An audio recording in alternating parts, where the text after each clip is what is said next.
Hello everyone, my name is Molly. And my name is Julie. And we are here to kind of kick off the beginning of our Project Pack number 13. And this is an introductory video to share with you a little bit about the theme behind this project pack, and then also talk about all the materials that we're going to be not only including in our envelopes, but that we're going to be using. So here we go. You ready, Julie? Yes, all right. The theme behind this project pack was one that I believe I've been thinking about for a long time and have used in my classes quite often, but I have a fascination with the idea of transitions and change, and sort of the idea of embracing that time in our lives, which is sort of happening all the time. We are always in between one thing and sort of ending one thing, starting another, waiting for something to end, waiting for something else to begin. And at some point in time, it's that thought process where you have to sort of figure out where you are right now instead of thinking about where you were or where you're going to be. And I like to take these thoughts and sort of bring them onto the tile and think about transitions and tangles and compositions and play with the layers of our tiles and look at them as ways to have one tangle transition into another or morph into another instead of having isolated tangles on our paper. And so this whole series is really going to sort of dance around that idea metaphorically, and then we're going to actually play with that with our tangles. So I'm pretty excited about it, and I think this year more than ever the idea of transitions has sort of bubbled to the surface. And it's important for us to kind of dig deep and think about what we have in our now, right? What's beautiful today and what's happening that's around us right now, instead of looking at the way things were or the way things are going to be. I think it's important for all of us to just take a moment and look at what we have right now. And there's so much beauty to be found on our tiles and off our tiles. So I'm so excited to have Julie with me today because she's actually done a lot of work for us with our materials and specifically our pens. And so I'm going to have her explain what's in our project pack to start off with. Right, so for this series of videos, we're going to be using the materials in the project pack number 13. And to start, we have some white tiles, some gray tiles in square, and then some white and gray phi tiles. So those are the tiles we're going to be working on. And then we have some new pens and tools that we are so excited to share with you guys. So in the pack includes your graphite and your white charcoal pencil and the tortillons. We have a Micron 01. And new to this project pack, we have this Micro Perm 01, which looks just like a micron, except it has a gray barrel. And this is actually the same ink in the Sakura Identi pen as well. So whereas your Micron 01 is gray on a matte surface, your Micro Perm is gray on a plastic or glossy surface. And then this pen that looks like a jelly roll is actually the Sakura Glaze Pen, and it is a three-dimensional ink. And Sakura is actually the first people to create three-dimensional ink. And so this is a clear one, but it also comes in some opaque colors as well. But we're going to have a lot of fun exploring this pen and using it as a resist. So one thing to remember when using this pen is that it's going to, when you first open it, have this little... I don't know if you can see it quite. I think it gets blurry the closer I get to the camera, but it has a little plastic ball on the top. You just want to take that off, and you don't need to save or anything, just throw it away. But you can just take that off and your pen is ready to go. So like I said, this three-dimensional ink works great as a resist, especially with our General Sketch and Wash pencil. So this is a really fun tool. I'm super excited about this. I am too. It is a graphite pencil that can be used wet or dry. And so you can use it like you would your mini graphite pencil, except you can apply some water with it to really spread it around and give it that... Get a little messy. Explore a little bit. This project pack is all about that. And so we've also included a paintbrush for you to use here. So you want to have a little bit of water too. So these materials are new to many of us. Right. And so they might take a minute to get used to. So we actually encourage you before you begin this series to kind of get a scrap piece of paper and maybe get a feel for them. Yeah, maybe you work on the back of a couple tiles, maybe you have some other papers you can work on. But we always encourage people to just like get familiar with those materials before the lesson. And that way you have a little bit of an expectation on how they're going to behave. We do the same thing before we get started with any series. We spend hours just playing with them and fooling around and seeing what we can do.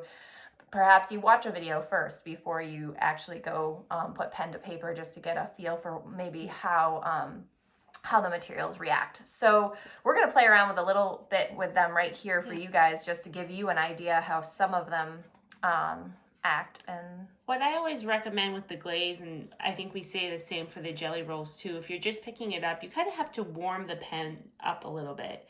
So on that scrap piece of paper, you want to just swirl it around, get that ink flowing. Yeah, and it's going to take a little bit of patience because the glaze pen is clear, so you're basically writing with invisible ink. And the best way to see the ink is to get some sort of a light source that's going to reflect it so that you can see what you're doing. Otherwise, you might be in a situation where you can't see what you're drawing, which might be fun too. And most of the tiles we're going to be working on, the resist is going to create some sort of a texture or a background or an interesting pattern, so they don't have to be perfect, but you do want to set yourself up in a way that you're going to be able to see the resist.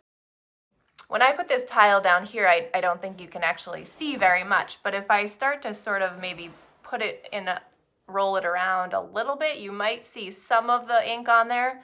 But once I put my sketch and wash down, you will definitely start to see some of it. So you want to play around a little bit, Julie? Yes. All right. So, like I said, I have actually applied some of our glaze on there, and then I have let it dry. And one thing I've learned from fooling around is that I don't actually apply the sketch and wash right on top of the jelly roll. I either apply it on a separate piece of paper, pick it up with the brush, and then brush it over, or I apply the sketch and wash sort of around it, because the pencil itself might sort of mark up the glaze a little bit, whereas when you brush it over it, it really acts like a resist. So one thing also to remember when working with the glaze, there is a little bit of dry time. So when you first put it down, you're not really going to see or feel that raised effect. But give it like 3 to 5 minutes of dry time, and run your hand over it, and you'll definitely be able to feel the raised three-dimensional ink. So I am applying a little bit of, I've really just set this up with like sort of samples. So I'm putting a little bit of this down here. And again, I'm kind of trying to see where I've put it just for, and something like that. So you can put it down darker in certain areas. You can add, maybe here I'll put a darker line at the top. The Sketch and Wash is extremely soft pencil, and you'll get a feel for how it behaves. So I have some water right here and a nice little paper towel. And this is when we talked about getting messy. A lot of times when I'm working with washes, I'll put actually a fair amount of water down on the tile. Oh, see, that's funny. I was about to say you want to start with just a little bit of water, but... Everybody knows I'm like actually a little more aggressive when it comes to... And I like to work in layers. But so whatever you find right works for you. We all have our different preferences. And the Sketch and Wash is fun because you can put down as many layers as you want.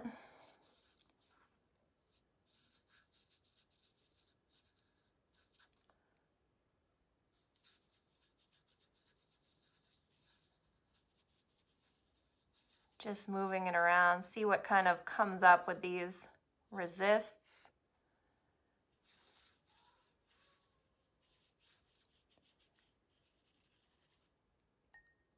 Oh, looks like there's a hidden message down here, Julie.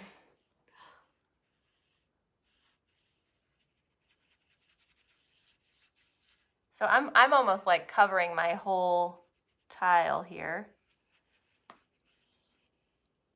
That's pretty wet. So you can see these little tangles that have emerged. And each lesson we do, and this is a sample tile just to play with materials, you can actually go back in and put some of this sketch and wash in while it's wet, which is kind of, if you want to add more.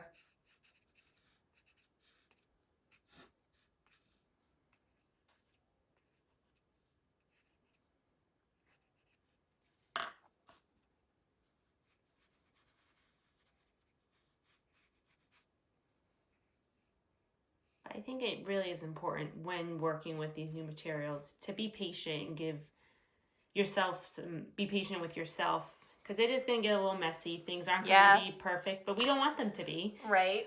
Here you can see some things are sort of coming out. What I like to do once I have all of this wetness all over it, you want to put it somewhere to dry. And we're going to talk about this in each lesson. And each person, which is fun, actually uses these materials completely different. So you're going to get a feel for how each teacher is going to be playing with them. Some of them will use more of them than others. Some of them might not use every material. Some of us might find kind of outside the box ways to play with them. So anyway, we're just having fun with them. We're going to enjoy it. And a few other notes I just wanted to say about the micron versus the microperm is this one is waterproof, so you can use it on top of or below the sketch and wash. The microperm isn't going to work as well on a wet surface, so I think you should wait till your water is dry before applying this. And really with both pens, you're going to want to wait till we have complete dryness. The reason we really included the microperm is that you're going to want to, if you want to draw on top of the glazed surface, you're going to want to use the microperm. If you're drawing anywhere else on your tile, we encourage using the micron. We found that when you draw with the microperm on top of the sketch and wash, you can get it clogged.